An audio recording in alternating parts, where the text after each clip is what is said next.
ciclo de entrevistas que se titula Perspectivas y reflexiones sobre categorías territoriales y herramientas para su análisis en las ciencias sociales y humanidades. Con esta primera entrevista tendremos con nosotros al doctor Carlos Macías, director general de el CIESAS, a quien le damos la bienvenida y le agradecemos su presencia para ser el entrevistado principal en este ciclo. Vamos a iniciar con la primera pregunta al doctor Macías, en el sentido de cómo comprendería usted los conceptos de espacio, territorio, paisaje y región dentro de sus investigaciones que ha desarrollado hasta la actualidad. Gracias. Muy buenas tardes, Toño. Como formado dentro de las ciencias sociales, sociología e historia, el uso de los conceptos pues ha partido prácticamente del proceso de transformación en las últimas décadas de cada una de esas nociones. Acostumbrados en historia, por ejemplo, a revisar la herencia de la teoría francesa, particularmente de la década de los 20, 30 del siglo XX, donde están presentes propuestas aplicadas de la geografía histórica y de la propia historiografía, y que van teniendo un impacto. Cuando revisamos estos conceptos,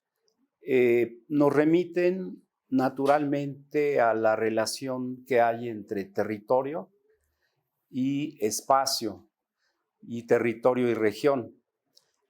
Sabemos que a partir del siglo XIX, con la consolidación de los estados-nación, de la importancia de las fronteras, se vuelve cada vez más importante la aplicación de región y de territorio, pero hay un sustrato sí geográfico, espacial, a nivel conceptual, pero sobre todo de ciencia política, podríamos decir, de ciencia política y de ciencias jurídicas, jurídico-político, que termina por ir modelando la transformación del concepto de región en el siglo XX. Y termina por irlo transformando como lo hace la geografía durante el siglo XX. Yo creo que el parteaguas o la transformación mayor se da en la década de los 60 y 70, no solamente por eventos internacionales, grandes conflictos internacionales, donde la idea de región con una connotación política está presente y jurídica, desde luego, sino específicamente por el cambio desde la perspectiva epistemológica que tiene lugar, podríamos decir, de una transición positivista, una transición marxista en los más diversos órdenes de las ciencias sociales. Y en esta relación empezamos a ver novedosos estudios en América Latina y particularmente en México que acentúan, que emplean el concepto de región y después, muy tardíamente, el concepto de territorio. Cada uno de estos diferentes conceptos, desde luego, tiene grandes diferencias, aunque hay una podríamos decir, cercanía, no solamente en cuanto a definiciones o espacios de análisis, sino también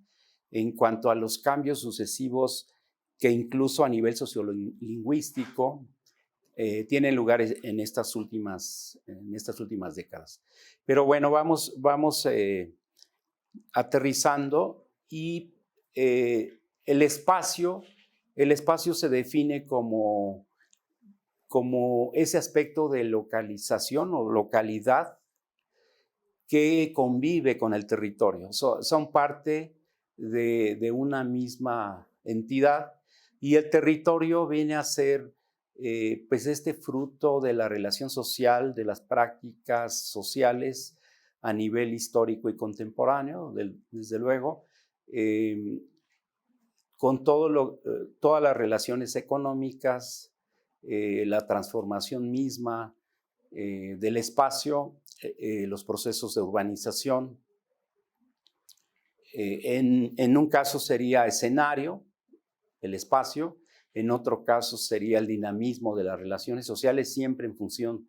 pues, de la interacción social, de las formas de cambio en la propiedad, de la relación económica, productiva, y pues esto que los diferentes teóricos han llamado como la apropiación, finalmente la apropiación social del espacio plasmada en obras específicas y en relaciones específicas del territorio. Esto tiene una gran diferencia en relación con, por ejemplo, el paisaje. El paisaje pues se define como la relación del espacio, pero con el tiempo. Es decir, el paisaje es fruto de alguna forma de la historia de las relaciones sociales y de la modificación en esta interacción de la naturaleza con el ser humano, la modificación sucesiva que puede ser vista a partir de recursos naturales, deterioro ambiental, diseño urbano, transformación a nivel rural, a nivel urbano. Entonces, hay un conjunto de elementos en común en todos ellos y a la vez otros que los diferencian. Ya. Muchas gracias. Con base en su experiencia y en sus trabajos de investigación en términos contemporáneos, pensando en la península de Yucatán, ¿no? Esta parte que usted comentó sobre lo que implica la apropiación del espacio, ¿cómo podríamos, digamos, hacer un análisis de la idea de apropiación del espacio dentro de los procesos que implica la conformación de identidades étnicas, como en el caso de Yucatán, que bueno, tenemos básicamente un grupo étnico, pero con una gran cantidad de migración, no solamente de Centroamérica, sino de otras partes de la República Mexicana. Entonces, ¿de qué manera, por ejemplo, los mayas se apropian del espacio al diferenciar entre la llamada montaña, ¿no? O la zona de montes, y lo que sería propiamente los asentamientos prehispánicos que tuvieron los mayas? O sea, ¿cómo se da este proceso de apropiación del espacio y cómo lo van definiendo ellos a través no de una linealidad histórica, sino digamos en la actualidad, a partir de las investigaciones que usted ha hecho en relación, reitero, a lo que implica así la desigualdad social? Bueno, hay un parteaguas a partir del siglo XX, con la derrota de los mayas en la guerra de castas, es claro que hay un nuevo actor, es el actor político que impone una visión militar y un control militar en el oriente de la península de Yucatán. Y si bien es cierto que se mantiene la reserva territorial heredada por formas de tenencia de carácter tradicional, prácticamente todo el siglo XX transforma, le da un nuevo rostro al Estado en cuanto a tenencia de la tierra. En la primera mitad, a partir de los ejidos, en la primera mitad del siglo XX, y en la segunda, sin duda, la emergencia de nuevos actores económicos. Cuando hablamos de territorio, entonces sí, la identidad, la apropiación incluye procesos de defensa, digamos, de pervivencia territorial y de identidad. Sin embargo, la diversificación demográfica del oriente de Yucatán, para hablar del territorio de la guerra de castas, le genera un nuevo modelo económico, una nueva relación económica con actores externos, extranjeros, pero también externos a la entidad. Y curiosamente, cuando hablamos de territorio, yo mencionaba al principio el origen jurídico-político del término en la aplicación, justamente porque Quintana Roo era un territorio así visto, con su frontera, con su relación específica con el resto de los 30 estados. Y esta original definición de territorio es muy contrastante con el dinamismo de la territorialidad del siglo XXI, que le da un dinamismo en actividad turística, le genera nuevas relaciones internas y podríamos decir que por una parte recluye en la misma zona maya a la población y por otra parte le obliga a una migración laboral de salida entre semana y de regreso en fin de semana, una migración, digamos, interna alternada por razones laborales, y sin duda, pues estamos hablando de otra relación en donde el aspecto étnico o el criterio étnico va pasando a segundo plano, si lo comparamos con, por ejemplo, finales del siglo XIX o principios del XX, donde prácticamente tenían el control del corredor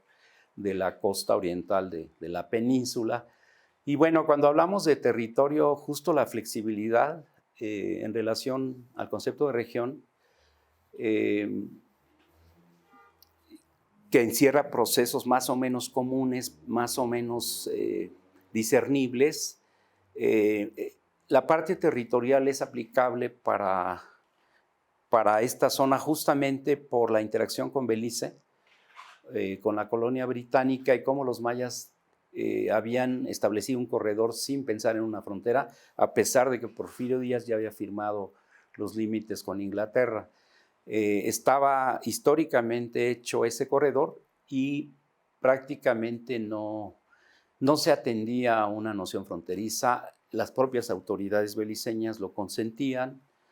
y bueno, toda esta idea y práctica de precisar las fronteras pues es parte también de la consolidación del Estado-Nación en México,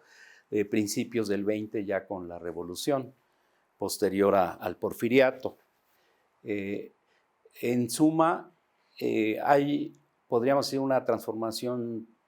completa de las relaciones internas, de la economía local, mucho más orientada hacia afuera y menos como históricamente estuvo hacia adentro. Y los recursos naturales han dejado de ser fundamentales en cuanto a explotación. El paisaje conformado, especialmente sol y playa, evaluado si la arena es más delgada, una mayor calidad, un mejor precio. Si la arena es más gruesa, determinadas zonas tiene menor precio. Toda esta valoración del paisaje, del nuevo paisaje vendible en términos turísticos, le confiere una relación económica también interna y pues una invasión de inversiones que no estuvieron presentes, ¿no? en décadas anteriores a 1970. Entonces podríamos considerar diversos momentos en que se da una reterritorialización del espacio definido como maya históricamente, ¿no? O sea, no hay una linealidad, no es el mismo territorio desde el periodo colonial, digámoslo así, hasta el periodo de la Revolución Mexicana, aun cuando los ejidos vengan a cambiar, ¿no? Y modificar los linderos, las colindancias, etcétera, etcétera. Entonces, eso implicaría pensar que lo que estamos viendo en la actualidad, con base en lo que usted comentó sobre cómo el criterio étnico pasa a un segundo plano, porque muchos de los habitantes de los pueblos mayas salen, ¿no?, a actividades económicas fuera y durante todo el día y regresan a dormir. No es, digamos, el objetivo pensar si mantienen una identidad étnica a través del lenguaje o si, como lo definió la historiografía y la antropología, que las identidades se definen a partir de la pertenencia a un territorio. Podríamos estar pensando que lo que podemos observar en el caso de Yucatán son identidades territoriales por parte de los diversos actores sociales, definidos o autodefinidos como mayas, o también aquellos que con el proceso de migración de los años 70 que ocuparon las zonas boscosas de Michoacán, Guanajuato, etcétera, etcétera, también crean otro tipo de identidad territorial. Si podemos pensar en identidades territoriales diferenciadas y ya no étnicas, ¿cómo podríamos entonces, digamos, reflejarlo en un análisis espacial que nos permita redefinir territorios a partir de no identidades étnicas? No sé si me expliqué. Sí, pues estamos ante un escenario de diversidad y de pluralidad étnica, con una raíz cultural muy marcada, para hablar de la península, o si hablamos del sur de Sonora, o hablamos de Durango, o de la interacción de Nayarit, Jalisco, Zacatecas, con el área Huichol. Lo que ha ocurrido es una diversificación que se ha intensificado más en algunas zonas, y es el caso de la península de Yucatán. Permanece el vigor cultural y yo diría que se reelabora. Hay cada vez más trabajadores, sobre todo en la zona costera, asentados que provienen de otros estados del sur del país,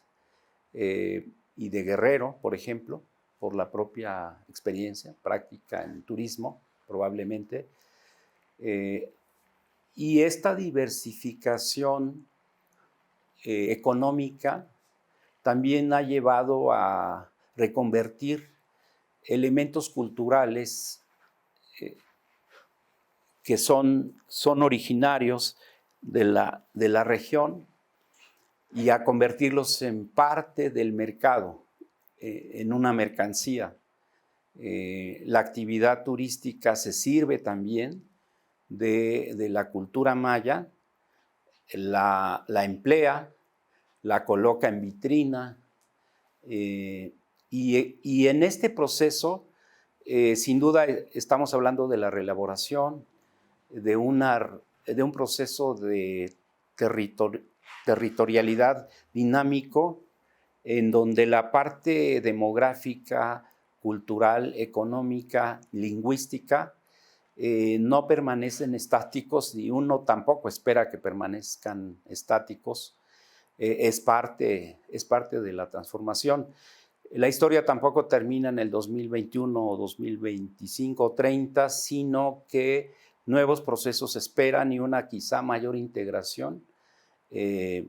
a todos esos procesos económicos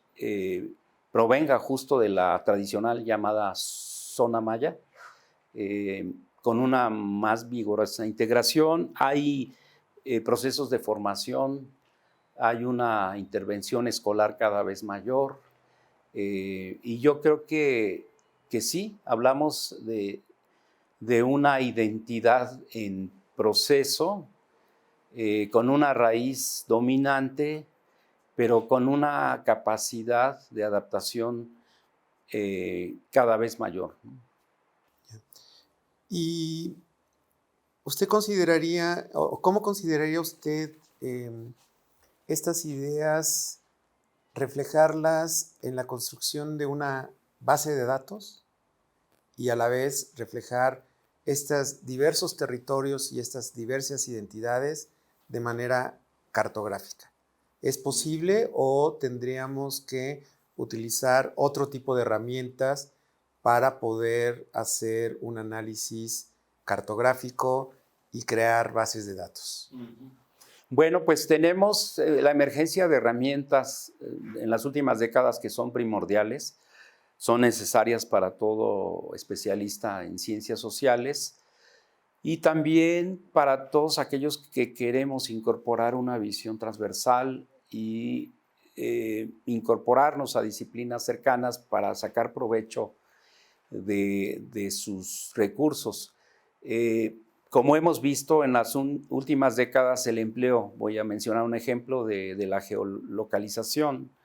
de los sistemas de localización, pues se han socializado para llamaros hasta el propio celular. Yo recuerdo que en los años 90 o 2004 eran como una novedad poder tener un GPS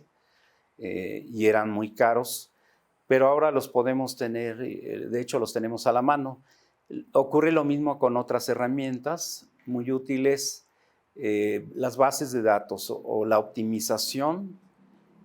para efectos de organización informativa o de bases de información histórica y contemporánea de paquetes o paquetería capaz de recibir un conjunto de información, decenas de miles de registros, procesarlos, organizarlos y colocarlos de manera jerarquizada al acceso en búsqueda del lector o del visitante del sitio, con información que puede ser estratégica no solamente para investigadores, sino para interesados en las regiones o en los estados específicos. Me refiero particularmente a la disposición de registros en censo que tenemos para el siglo XX, pienso en la península de Yucatán o cualquier otra región o los estados del país, en donde podemos capturar, y voy a poner el ejemplo porque lo hice como ejercicio. Me encontré una herramienta de consulta demográfica. Ustedes recordarán que las secciones amarillas de directorios telefónicos deben ser como de los años 30, 40, que empezaron a proliferar y a crecer los directorios cada vez más hasta llegar a decenas de miles, cientos de miles, varios volúmenes. Entonces me encontré que en Mérida, en 1917, había un directorio, una edición del 17, otra edición del 21, otra edición del 25, y sumado, capturado, me daba el nombre de personas, habitantes de la ciudad, la ocupación que desempeñaban en ese momento, la edad, la dirección. O sea, datos no extraídos del censo, sino de la propia consulta de una empresa, habitantes de la ciudad, para efectos de registro y socialización informativa. Pude capturar un conjunto de 25,000, por ejemplo, registros de personas que pensar en el Mérida de 1917-24, pues conformaba una herramienta de investigación, sobre todo para saber el empleo, las profesiones, los médicos, los curanderos, etcétera, que había. Y bueno, una vez capturado y ya subido a línea, con un paquete bastante amigable, bastante fácil de operar, el lector puede buscar el oficio, pero es un ejemplo entonces de lo que los especialistas en ciencias sociales podemos hacer para acercar o facilitar, para proveer de herramientas de información a colegas y sobre todo a interesados en la historia o en el pasado reciente de nuestros estados o regiones, ¿no? Muchas gracias, doctor Macías. Una última pregunta, y fue a partir de la respuesta o de su comentario al inicio, es, ¿usted consideraría que las fronteras internas o externas se definen básicamente desde una cuestión de prácticas sociales, de perspectivas políticas, o son construidas históricamente? Las fronteras desde el punto de vista jurídico y político son construidas históricamente y corresponden a un estado particular de organización de las naciones, pero particularmente de las democracias del siglo XX a la fecha. Hay un proceso de disolución de las fronteras convencionales, como sabemos, hablando como circunscripciones que incluyen, que están en la Constitución y que están reconocidas tanto interna como internacionalmente, son parte de la estructura contemporánea. Todo lo que está pasando alrededor de la cultura y la tecnología, por ejemplo, podríamos decir que conspira, desde nuestro punto de vista favorablemente, conspira con la natural definición de frontera, porque también acerca a las personas que viven en diferentes partes del mundo, les permite interactuar, les permite compartir ventajas tecnológicas, les permite pasar a una etapa nueva, inédita, de cercanía, y yo creo que en ese sentido estamos en un proceso muy interesante, esta generación de la primera mitad del siglo XXI, que experimenta entonces con la disolución de las fronteras en su sentido más institucional del que se ha creado. Y en esa medida creo que es un proceso que no se detiene y que puede contradecir, que puede contrariar y en dado caso pudiera llevarnos a una concepción de frontera mucho más flexible, incluso en términos jurídicos y políticos, aceptada por las naciones o por los conjuntos de exnaciones para crear nuevas áreas afines en economía, en democracia, quizá en cultura o diversas en cultura, pero afines en propósitos de impulso cultural. Hemos visto en algunas partes del mundo que eso ocurre y es probable que ocurra en otras, particularmente en el continente americano. Estamos hablando de futuro y estamos hablando de tecnología, del uso, la importancia y la aplicación de los sistemas de información geográfica, no solamente para la actividad académica, sino para el estudiante de educación básica, y también el interesado en conocer capas de información de cultura, de lengua, de economía, de procesos de mercado y desde luego de empleo que puede ser de interés, especialmente en los años próximos. Ok, muchísimas gracias, doctor Macías. No sé si usted desee agregar algo más. Pues solamente agradecer al PROSIG, al programa, agradecer a los integrantes del laboratorio y pues expresarles mi